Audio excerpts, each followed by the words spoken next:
συλλαμβάνονται, φυλακίζονται, κεντρικές φυλακές, φρικτά βασανιστήρια, δικάζονται, καταδικάζονται και απαγχωνίζονται μαζί αυτοί οι δύο. Το φρικτά πώς θα το περιγράφατε?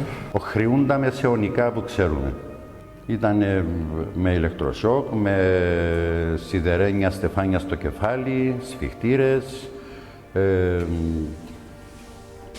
κρέμασμα ανάποδα,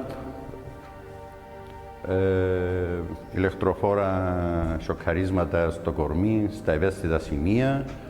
Είναι ό,τι μπορεί να σκεφτεί ο ανθρώπινος νους τα απάνθρωπα, ξερίζωμα νυχιών, όλα αυτά. Και είναι όλα ζωντανές μαρτυρίες των αγωνιστών που πέρασαν από εδώ.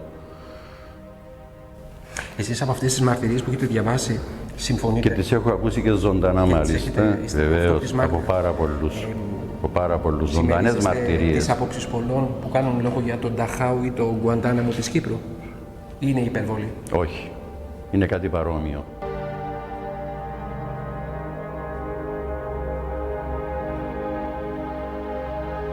Υπάρχει μικρή λεπτομέρεια, την οποία θέλω να δούμε. Πάνω στην αγχώνη υπάρχει αυτός ο μεταλλικός κρίκος. Ναι. Όταν εφάρμοζε η αγχώνη στο λαιμό, έπρεπε αυτός ο μεταλλικός κρίκος να είναι τοποθετημένος πάνω στον αυγενικό. Όταν γινόταν το άνοιγμα και η πτώση των ηρώων μας προς τα κάτω, αυτός ο μεταλλικός κρίκος ήταν το σπάσιμο του αυγενικού και ακαριαίος ο θάνατος. Ήταν ο τρόπος που εκτελούσαν οι Άγγλοι αυτός.